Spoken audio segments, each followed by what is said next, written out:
A gente estava falando um pouco no domingo passado sobre os grandes filósofos gregos. O tema da mensagem de hoje, da noite para a luz. Poderíamos colocar um subtítulo: quando conhecer sobre Deus já não é suficiente. Os grandes filósofos gregos, eles buscavam compreender como o ser humano podia viver melhor. O Roberto Carlos estava certo em dizer que é preciso saber viver. É preciso saber viver. É triste você conversar com um senhor de quase 80 anos e você vê ele tão raso, tão superficial. Fala, puxa, ele viveu, está no fim da vida, o cordão de prata está se arrebentando. E não aprendeu a viver. Não aprendeu a... Então os filósofos, você pega lá o Sócrates, o Platão, o Aristóteles, todos vão falar da mesma coisa. Um vai falar sobre é melhor você não praticar a injustiça, né, do que você praticar a injustiça. Ele começa a falar sobre isso. Outros vão falar sobre o equilíbrio que a gente deve ter das virtudes. E é muito interessante todo esse interesse. Até hoje, os livros de Sócrates, de Aristóteles, os livros dos pensadores gregos continuam vendendo e vendendo muito, né? Então, todos eles procuravam responder essa mesma pergunta: como é que eu consigo viver melhor? Porque a vida é chupar um pote de jabuticaba. A vida é finita. Nós morremos. Eu sei que a saudade fica, eu sei que o coração fica apertado, mas é fato. Por isso que a gente precisa ser responsável de lidar com a vida, de lidar com os filhos, de lidar com as pessoas, porque o tempo é a coisa mais preciosa que nós temos. O tempo vivido não volta mais, é como você acender e queimar um palito de fósforo.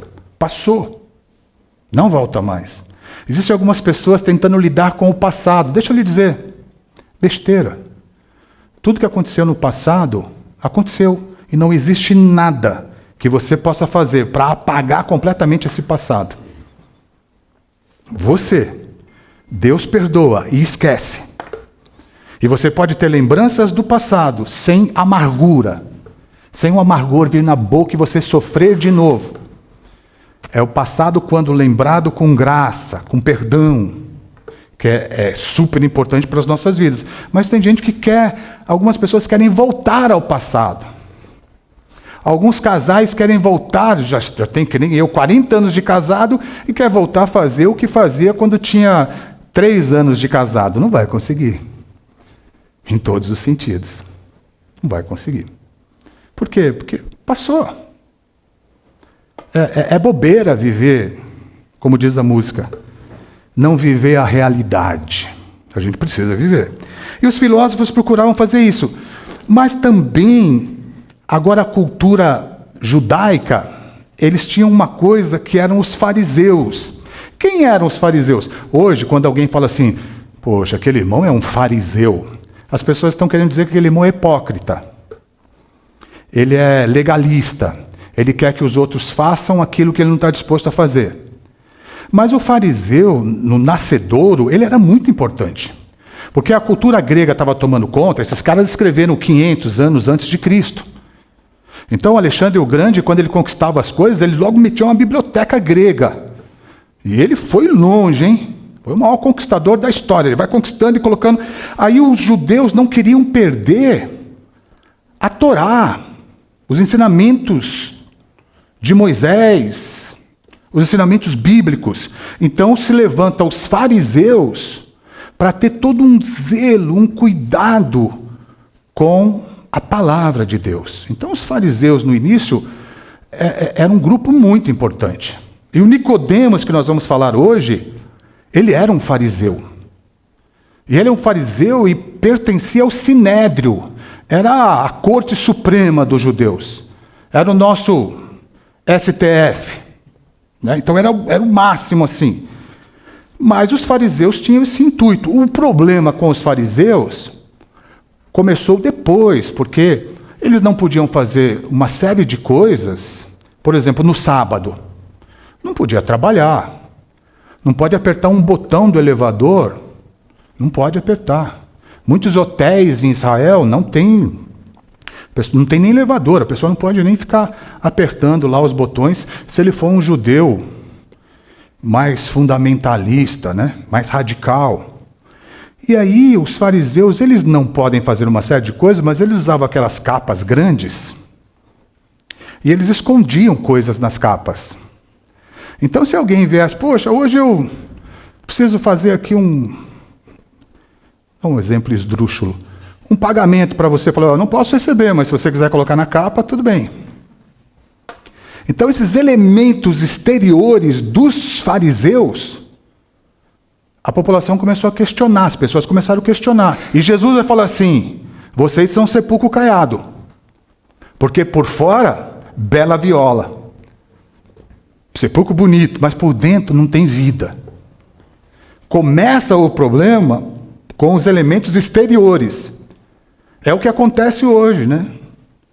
Às vezes a gente tem a Bíblia da moda, a gente tem os louvores da moda, a gente sabe até levantar a mão direitinho, todo o comportamento na igreja, já fez todos os cursos, a gente tem todos os elementos exteriores. Mas a pergunta, tem vida? Tem vida? Então, o Nicodemos aqui, ele era mais ou menos assim. Enquanto os filósofos buscavam a virtude pelo conhecimento, pela razão, pela disciplina, Nicodemos procurava agradar a Deus por meio da lei, da Torá. Né? Foi uma senhora jantar na casa de um pastor que eu conheci, e aí o Nicodemos, que é muito religioso, essa senhora, antes do jantar, fez uma pergunta para o pastor. Ela falou assim, pastor, você conhece muito bem a Bíblia, o quão boa uma pessoa precisa ser para ir para o céu? Pergunta importante. Para quem sabe que a vida está se esvaindo.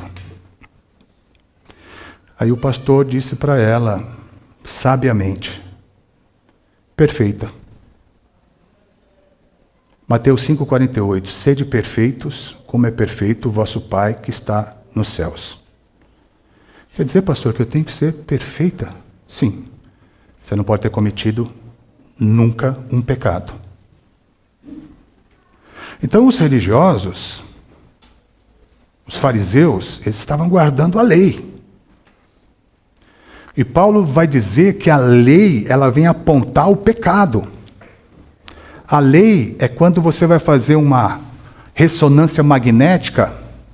Eu fiz uma da coluna recentemente, ontem eu fiz um procedimento na coluna, mostra aqui ó, a ressonância. Você está com bico de papagaio, hérnia de disco, tem tudo na coluna. E sua coluna é velha. O que é isso, pô?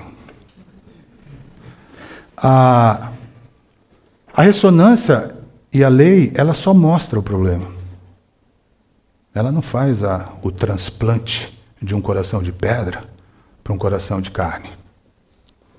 Aí o Nicodemos está nessa daqui. Mas naquela noite ele vai se encontrar com Jesus. Vai se encontrar com Jesus. E Jesus vai apresentar uma resposta muito diferente dos filósofos, pelo conhecimento, pela filosofia, ou pela guarda da lei. O Nicodemos vai e faz essa pergunta para Jesus. E Jesus responde de pronto, Nicodemos, quem não nascer de novo não pode entrar no reino dos céus. Olha como Jesus, as pessoas pensam, não, Jesus é graça, eu posso viver de qualquer jeito. Não, Jesus aprofundou a lei. Ele falou assim, pela filosofia, pelo conhecimento e pela guarda da lei, de se tornar uma pessoa boa, é impossível você ir para o céu. Você precisa nascer de novo. Aí dá um nó na cabecinha do Nicodemos. Como que eu vou nascer de novo, voltar para a barriga da minha mãe? Mas Nicodemos, você é do Sinédrio, você é mestre, você não sabe dessas coisas? Não, Senhor, agora deu um nó. Nicodemos era um fariseu mestre, conhecia, procurava viver bem. Não trate Nicodemos com desdém. Nicodemos, aquele cara, ele era muito melhor do que a gente.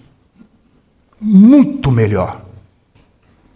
Sabe Pedro, quando desce aquele avental de animais impuro? Fico com pena do Pedro. Pedro, Deus tem uma visão, porque ele era muito judaizante, que o evangelho tem que vir para os gentios.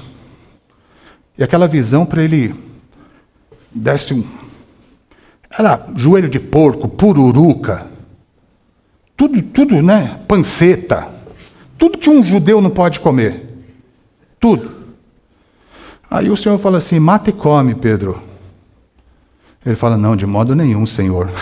É interessante que ele chama, Senhor, você manda na minha vida, você é o meu Deus, você é o meu Senhor. Mas de modo nenhum vou fazer isso. Porque ele nunca tinha feito isso. É que nem um irmão batista que não toma nem vinho, nem um golinho. De repente desce assim, gin, vinho, cabernet, merlot, tudo, cerveja alemã, desce tudo, fala assim, bebe, irmão. Não, de modo nenhum. Jamais vou. Um irmão assembleiano, jamais vou fazer isso. Então aqui o Nicodemos, ele era um guardador da lei, ele queria uma vida boa. Vida boa que eu falo não é vida fácil. Ele queria agradar a Deus. Ele queria, com o seu dia a dia, acordar na segunda e falar, hoje eu vou fazer a coisa certa. Mas Jesus vem e aprofunda e fala assim, Nicodemos, você precisa nascer de novo. E é interessante que o Nicodemos foi procurar Jesus de noite. Talvez porque ele tivesse medo de ser visto, ou talvez estivesse com vergonha. Ou talvez, apesar de toda a religiosidade, de todo conhecimento, o coração de Nicodemos existia uma noite bem escura, que ele estava procurando respostas. Tinha religião, conhecimento, posição, mas precisava encontrar vida. Interessante que Jesus não oferece uma religião melhor. Jesus simplesmente diz, você precisa nascer de novo. Pergunta, você já nasceu de novo? Quero deixar 4 coisas rapidamente para a gente refletir também depois nos grupos. Primeiro, por fora tudo certo, por dentro faltava vida, ainda falta vida. Havia entre os fariseus um homem chamado Nicodemos, um dos principais dos judeus. Nicodemos era profundamente religioso, mas Jesus afirma que ele precisa nascer de novo. Ele era mestre em Israel, mas Jesus fala, você precisa nascer de novo. Nicodemos reunia praticamente tudo que uma pessoa religiosa desejava. Tudo. Interessante. O Nicodemos, ele fazia orações várias vezes ao dia. Orações assim, não é orar dentro do carro. Não é quando você está indo dormir, você ora pelo alimento. Obrigado, Senhor, pelo alimento que está nessa... Não, hoje é hora de dormir. Senhor, me dê um sono bom, né? Às vezes a gente inverte porque a oração é tão automática, né? É tão... Senhor, meu Deus, meu Pai. Senhor, meu Deus, meu Pai. Amém, Jesus. Amém, Jesus. Amém, Jesus. Não sei. Deve ser horrível uma conversa dessa com alguém, as pessoas repetindo, né? A não ser que seja o nosso querido doutor aqui na porta, né? Que a gente respeita muito. Ele fala, ô, doutor, tem uma sabedoria nordestina, né? O nordestino é o judeu brasileiro muito sábio. Tanto é que os nordestinos vão fundar Nova York, entre aspas, né? Porque os judeus vão lá para Recife, depois eles vão fugir da perseguição e acabam parando numa cidade que não era nem Nova York. Mas você fala para ele, ô doutor, ele chama todo mundo de doutor. Por que você chama todo mundo de doutor? Porque eu não preciso decorar os nomes, né? Então fala, ô doutor. Não tem esse problema seu, pastor, que você fica aí na Santa Ceia olhando para quem está na fila de trás, se você sabe o nome ou não, para a cabeça chegar, né? Eles faziam várias orações, paravam para orar. Eu não faço. Jejuns frequentes. Eu não. Fizemos 40 dias de jejum e oração aqui. O que teve de bonito nos 40 dias de jejum e oração foi o tema. 40 dias de jejum e oração. Mas os nossos jejuns, e tudo bem, sem problema. Jejum de internet, Internet não, internet também não dá, né, pastor? Quem vai viver sem internet 40 dias? Jejum de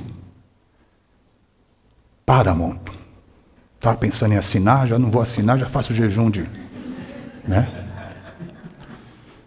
Outro jejum de chocolate belga. Belga não como. Só vou comer os 70% cacau. Vou fazer jejum agora de vinho, aquele vinho bem caro que tem lá. Isso aí não, durante 40 dias não tomo. O peramanca. Se alguém sentir no coração de me presentear com peramanca, só que tem que ser o tinto, não o branco, tá? Brincadeira, queridos. Estou fazendo jejum, pastor. Estou até resolvi fazer o ano inteiro. Da meia-noite às 6. Meia-noite às 6, todo dia. Jejum. Não bebo nem água. Quando eu acordo para ir no banheiro, nem tomo um golinho de água, vou. O Nicodemos fazia direto jejum. E o jejum dos caras é sério. É o dia inteiro sem comer e sem beber. E alguns botam até um saco de cinza na cabeça. Guardam o sábado. 6 horas para tudo. Só no domingo que volta. Pureza. Os caras têm um cuidado com a pureza de culto. Uma reverência, um respeito pelo ambiente de culto. Uma separação dos alimentos. Os alimentos kosher, né? Só alimento específico para comer. Dízimo. Eles eram tão cuidadosos com o dízimo que eles davam dízimo de coisinha pequena, assim, ó, hortelã das ervas pequenas. Até isso eles davam dízimo. E interessante que o dízimo é bíblico. A gente é bem tranquilo para falar isso aqui na igreja. Pastor Binho não ganha nada, eu também não ganho nada. A gente só tem algumas despesas aqui. Mas deixa eu lhe dizer, você vai entender o dízimo na sua vida quando você entender que tudo que Deus, que coloca na sua mão é Deus. Você fala assim, o meu suprimento não vem da empresa. Deus só usa a empresa. Quem me supre é Deus. Eu não estou disposto a abrir mão da minha fé em Cristo Jesus para seguir um caminho de executivo disso, daquilo, de comprar as pessoas, de vender para o governo pagando por fora, dessas coisas todas. Nós temos uma editora infantil. O que nós recebemos de proposta de prefeituras, e agora com essas granas aí dos parlamentares que manda para cidades, o que tem, a gente querendo comprar 10, 15 milhões, a gente compra de livros. Só você entrar no esquema. 20% vai não sei para quem, faz você dar a saída da sua empresa assim, assim, assado. E tem gente achando que isso é normal. E tem gente que vem na igreja para Deus abençoar esse tipo de negócio. Deus deve olhar e falar assim, pô, tu é um cara de pau, hein, velho? Tu é pior que o sepulcro caiado. Talvez a pergunta que Deus vai fazer para a gente quando a gente chegar lá no céu vai ser assim, que tipo de gente você passou a ser depois que você conheceu o meu nome? Depois que você nasceu de novo? Que tipo de pessoa? Que tipo de jovem? Como eram os seus relacionamentos? Como é que você... Ou você achava que o mundo gira em torno de você? Que vergonha que eu tenho aqui do Nicodemos. Eu tenho vergonha.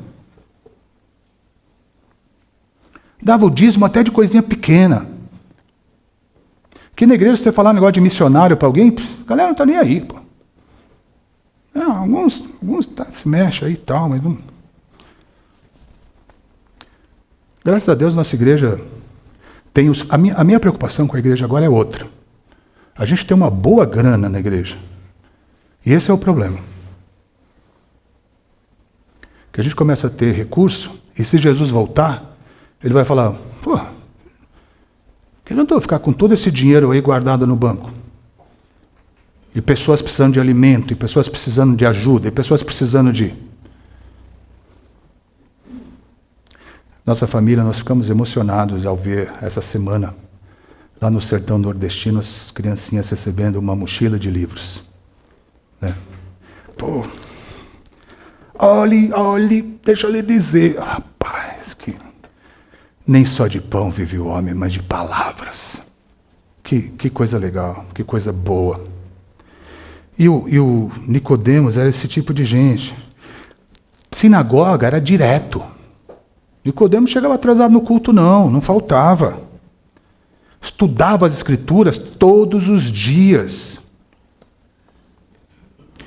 Pensa aí com você, qual foi a última vez que você ficou assim uns 40 minutos lendo a Bíblia? Não queria transgredir a lei, falar, poxa, eu vou... Era uma obediência rigorosa. Então, Nicodemos, ele não vivia uma vida superficial. Mas mesmo com tudo isso, ele precisava nascer de novo. Não era suficiente. Conhecer a Bíblia, frequentar a igreja, ter uma função de pastor, presbíteros, ser respeitado, praticar boas obras, não é suficiente para você herdar o reino dos céus.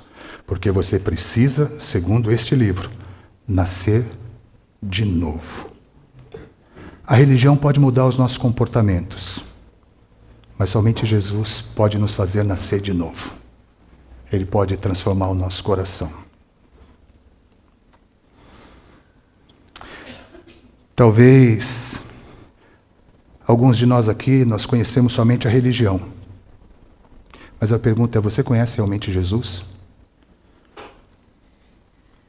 O grande perigo é a gente estar próximo das coisas de Deus, mas longe de Jesus. Podemos conhecer a linguagem da igreja, as músicas, as mensagens, mas você precisa responder a pergunta mais importante. A religião coloca na gente uma roupa nova. Mas só Jesus pode fazer nascer uma nova criatura, um novo homem. A religião põe uma roupinha, disfarça aqui. Mas Jesus nos faz nascer de novo. A segunda coisa, não é uma reforma, é novo nascimento. Como é que eu posso nascer de novo? Ele pensou no físico, ele pensou no nascimento físico, mas não era corrigir maus hábitos. Não era, poxa, eu quero que a minha família tenha uma religião, é o que eu mais escuto. A sua família precisa nascer de novo. O seu filho precisa nascer de novo. Você está preocupado com o conhecimento do seu filho? Faça a pergunta, ele já nasceu de novo? Eu estou levando meu filho a conhecer a Cristo para que ele tenha uma experiência de novo nascimento? Nós não produzimos o novo nascimento por força própria. Quem faz isso é o Espírito Santo, que ele convence. Porém, outrora, todavia, o negar é humano. Às vezes o Espírito Santo vem, convence. Está convencendo, está trabalhando. E a gente... Não. Nós temos uma história que foi marcada na nossa vida, né, Silvinha? Uma amiga da Silvinha de faculdade, de escola, levou o namorado era muito simpático, muito legal. Aquele cara na festa que é o mais alegre, que gosta de beber um pouco e tal. Mas era uma simpatia, uma pessoa agradável. Ele falou, a gente precisa levar esse cara na igreja. Nós levamos. Ele chorou o culto inteiro, que nem criança. Quando estava na porta da igreja do Rio Pequeno. Avenida Rio Pequeno, 399. Eu falei assim, e aí, gostou do culto? Você vai voltar? Ele falou para mim, não volto nunca mais. Eu falei, mas o que foi? Ele falou, eu gostei demais. Se eu voltar, eu vou virar crente, eu não quero. E ele nunca mais voltou. O negar é do homem. O convencer é o Espírito Santo quem convence. Então aqui, a religião põe uma roupa na gente. Mas a transformação, quem opera, é o Espírito Santo. A gente não consegue produzir esse novo nascimento. Mas tem algumas evidências, pastor? Tem sim. Algumas evidências de quem nasceu de novo. A gente começa a enxergar o pecado de uma outra forma. Aquilo que a gente achava que não tinha nenhum problema, a gente começa a achar tem. a gente não consegue mais pecar em paz. O Espírito Santo fica falando ao nosso coração o tempo todo. A gente começa a ter um desejo de obedecer a Deus. Ah, mas você não pode fazer isso, você não pode fazer aquilo. Eu posso, mas eu não quero. Como Paulo falava, tudo me é lícito, mas nem tudo convém. Ah, você não pode. Posso, mas por que você não faz? Porque eu não quero. Como tem gente que está na igreja e que não faz um monte de coisa, mas quer fazer um monte de coisa. Aí de repente você encontra com o sujeito completamente perdido. Você fala, mas você estava na igreja? Eu estava, mas eu não queria. Porque o Espírito Santo, quando toca a nossa vida, sabe o que ele faz? Ele converte a nossa vontade. Você muda a vontade. Você começa a ter vontade para outras coisas. Então uma das evidências é amor à palavra de Deus, mudança de valores, um coração mais ensinável, sensível, né? Relacionamento com as pessoas, de oferecer outra face. Você recebeu isso de Cristo, oferece gratuitamente, sem querer nada em troca. Oferece para quem não, mas ele não merece. Então esse oferecer a outra face é para quem não merece, o seu perdão, a sua generosidade, a sua ajuda, é assim. Você começa a ver frutos visíveis nas pessoas que nasceram de novo. Não é que você nunca mais vai errar. Significa que você não consegue mais conviver com o erro para sempre. Jesus não apenas melhora a velha vida, ele nos dá uma vida nova. Terceira coisa, antes de procurarmos Deus, ele nos amou. O versículo mais lindo desse capítulo 3, e mais conhecido, é João 3,16, porque Deus amou. Deus amou. Não fomos nós que amamos a Deus. Eu tenho um versículo que eu precisei tatuar no meu braço. E por coincidência, meu filho também já tinha tatuado no braço dele. Ô pai, você foi lá fazer uma tatu? Fui, filho. Que versículo que você tatuou? 5:8 de Romanos. Nossa, pai, o mesmo que eu. Ele me amou primeiro. Me amou quando eu estava caído em trevas. Me amou quando eu estava nos meus pecados. Não pense, poxa, o James já foi um drogado, um bandido. Não. Eu era uma pessoa bonita, cheirosa, até filho de pastor, mas não tinha nascido de novo. Porque andava em trevas. Está cheio de defunto vivo, porque precisam nascer de novo. Ontem eu estava aguardando a cirurgia do médico, da coluna, fiz uma endoscopia na coluna, e estou me sentindo muito bem, incrível, muito melhor do que eu. Carol, o pessoal que já fez essa cirurgia aí, eu busquei bastante informação e estou bem animado com os resultados. E aí, o médico marcou às 4, ele chegou às 8, fica lá esperando, esperando. Aí me colocaram numa salinha antes da coisa, começou a chegar um monte de gente, vai ser operado, mesmo médico, tinha 5, mesmo médico. Ele vai colocando todo mundo lá e opera tudo. Então, aí, uma pergunta interessante que as meninas iam fazer, faz um monte de pergunta, né? Você tem alguma doença? Você tem... E agora pergunta se você tem religião. Eu acho que deve ser por causa dos testemunhos de Jeová que não fazem transfusão de sangue ou coisa assim, né? Tem religião. O Tacola, que é diretor de hospital, sabe muito bem aí. Inclusive, fica uma palavra de gratidão aí ao Tacola, que sempre quando eu tenho as dúvidas, meu BO, o Márcio também, doutor, sempre tem me ajudado aí. O pastor James não está... Porque eu fiz várias cirurgias assim, né? Estava conversando com meu filho hoje, com o Pedro. Às vezes o pessoal fala assim, o pastor James está no bico do corvo, hein? Tá? Cara, fez uma raspagem de próstata.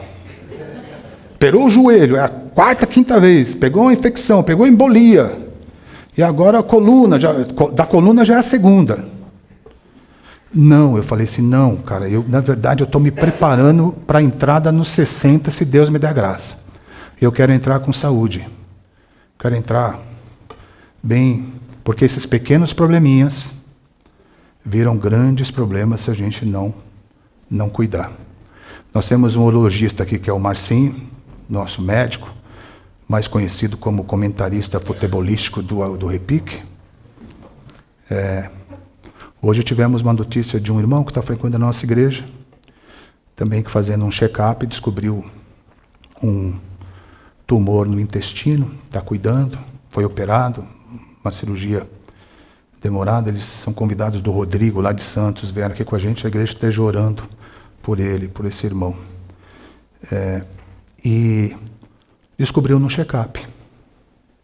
Então você que tem 38, perto do 40, não precisa esperar muito não, meu. Vai lá, faz a colonoscopia, vai lá no urologista, pega as informações direitinho. O Márcio está atendendo agora. Você não vai não, Fernandinho? Pode ir lá no... Falou do urologista, os caras já correm, né? Tá vendo? O Márcio deu uma palestra aqui pra gente que eu falei assim, galera, sem brincadeira, né? Porque a turma aqui, das reuniões, até... Olha lá! Ô, doutor! Sei. Então, é tão importante quanto as mulheres fazerem a prevenção da mama. Então, o Márcio tem consultas, não é propaganda que eu estou fazendo para ele não, mas tem consultas online que você pode fazer. Se você ama o seu marido, se você ama o seu papai e ele nunca fez esses exames, ajude, explique. Existe muita guarda de cirurgia. Pô, James, você operou ontem, já está aqui? Cara. O médico já operou, 15 dias de atestado médico. Falei, doutor, eu não sou CLT, fica tranquilo. Segundo, eu estou trabalhando, preciso trabalhar. Não, é bom, você precisa andar, vai caminhando, não gosta de ficar deitado aí, não está com nada. Então, tem que estar cuidando desses... Mas foi o Senhor quem nos escolheu. E ele vai falar aquela passagem da serpente no deserto, que o povo estava morrendo. Quando ele levanta a serpente, o povo tem vida. E fala assim, que o Filho do Homem foi levantado para trazer vida, não religião, vida. A cruz, meus irmãos, não foi algo improvisado por Deus. A cruz foi a maior manifestação de amor que já existiu. Porque Deus amou o mundo de... Essa palavrinha tal, ela vai repetir, sabe aonde? Pega essa daí, o Mukirana, pega essa daí. Essa palavrinha tal vai falar lá nos dízimos e ofertas no Velho Testamento. Aqueles que dão o dízimo, tal. Se eu não abrir as janelas do céu e não derramar sobre vós uma bênção tal. É o mesmo tal aqui, ó. Quando a gente crê, quando a gente confia, quando a gente entrega, é isso aí. Deus Ele não vai prosperando você como um fim em si mesmo. Ele vai usando ouro e prata para você abençoar outras pessoas, outras situações. Pastor James, e se chegar um irmão e falar assim, você tem muito dinheiro, você tem que me abençoar agora. Você fala assim, acabou de perder. Agora que você não vai receber nada mesmo, porque você está com o coração peludo. Não é assim que um cristão se comporta. Porque Deus amou o mundo de tal maneira que amou e deu o seu Filho único, para que me perdoe, por isso que eu não sou calvinista futebol clube. Porque essa palavrinha todo aqui desmonta alguns pilares do calvinismo. Outros eu gosto muito e concordo. Mas esse texto explode. Porque Deus amou o mundo de tal maneira para que todo aquele que nele crê, todo é todo. Preto, branco, rico, pobre, todo aquele. Cabe todo mundo no barco de Jesus, ele convida todo mundo. E ele fala assim, joguei a boia, meu filho já se entregou por você, só precisa segurar. Eu já depositei, você só precisa pegar. Eu já enviei, a obra está completa. Ele disse, está completo, está consumado. E a gente faz isso pela fé. Pela fé. Deus amou, Deus deu e Deus enviou. Não pense, meu querido que está aqui, em se aproximar primeiro de Deus fazendo coisas boas. Preciso melhorar muito, pastor, Não. A mensagem é exatamente o contrário. Aproxime de Cristo, mesmo que seja à noite, como Nicodemos, e você vai começar a ver uma transformação que Ele faz na sua vida. A salvação não começa com o homem procurando a Deus, mas Deus procurando e amando o homem. E para encerrar, a fé nos faz sair da escuridão. Todo aquele que nele crê. Crer não é somente admitir. Crer não é somente falar, Pastor James, se eu fizer essa oração lá na frente, confessando Jesus Cristo, eu vou ser salvo? Depende. Se eu for lá na frente e falar, eu recebo Jesus como Senhor e Salvador da minha vida, eu vou ser salvo? Depende. Porque isso é só uma confissão de fé. Isso não quer dizer que você creu. E, pela fé,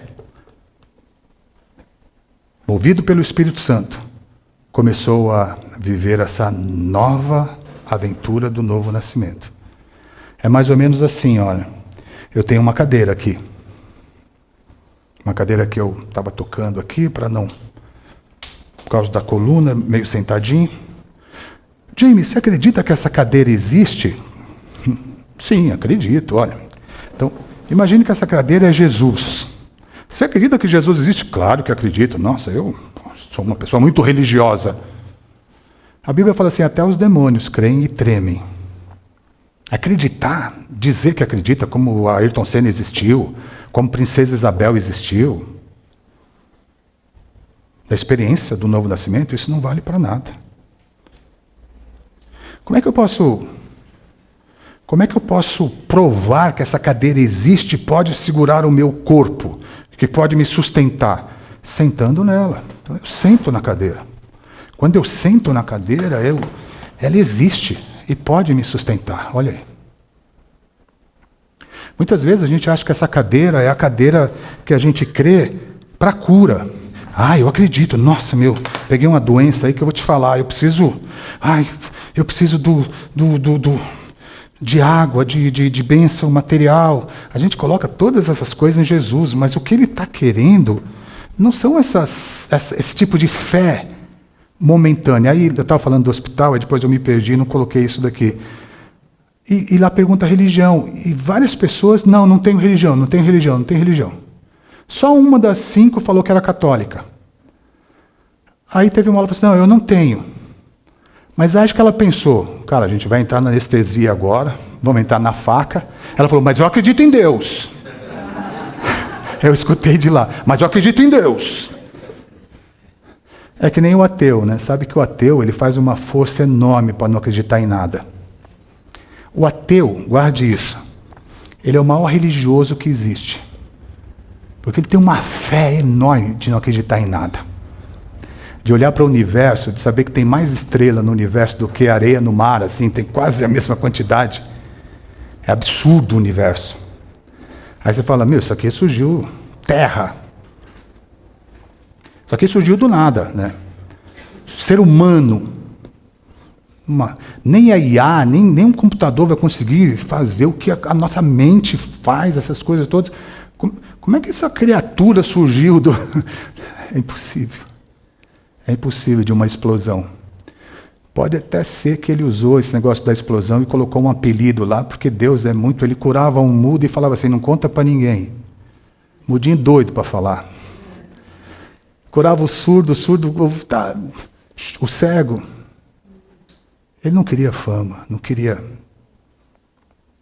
Ele trazia pregação e falava assim, as pessoas começaram a ir embora, ele falou para os discípulos, aproveitem para vazar todo mundo também. Aí o Pedro vem e fala, para onde iremos nós, se só tu tens as palavras de vida eterna? Eita, Pedro, coisa bonita que você disse. É como atravessar uma ponte. Sabe aquela ponte lá atravessar um de cada vez? Você, não, acredito que essa ponte me leva do outro lado. Como é que você tem que fazer? Você tem que entrar na ponte. Então, confessar com a boca. A Bíblia fala assim, se você confessar com a boca e crer no seu coração, você será salvo. A gente precisa entregar a nossa história, toda a nossa vida a Jesus Cristo. É para isso que ele veio. Para nos trazer um novo nascimento. Nós precisamos de salvação, isso é reconhecer que a gente precisa nascer de novo. Confiar na obra de Jesus. Receber o seu perdão e a sua graça. Entrega a direção. Às vezes, Jesus está comigo. A minha pergunta, dá direção para ele? Dá direção para ele. Então a fé não basta acreditar intelectualmente. É descansar em Cristo. Descansar em Cristo. Eu lembro de um velho médico que eu visitei. Ele já estava na sua casa sobre cuidados das enfermeiras. E ele cuidou de tanta gente. Ele morava ali na Moca. Era um paciente terminal. E eu fui orar com ele. E ele foi muito honesto comigo. Ele queria saber o que ele precisava fazer para ser recebido por Deus no céu. A família estava tipo assim, ó, dá uma disfarçada, sabe? Não fala muito dessa... É tudo que um paciente terminal não quer ouvir. Que você vá lá mentir para ele. Disfarçar. E é tudo que o inimigo de nossas almas quer. Balançar as pessoas num berço e achar que vai partir para essa de uma melhor. O texto de João fala, quem crê tem a vida eterna. Quem não crê, quem não nasceu de novo, não tem a vida eterna. Enfrentará a morte e a morte eterna. Nós precisamos voltar para o Evangelho. Precisamos voltar para a verdade do Evangelho. Vamos ficar de pé?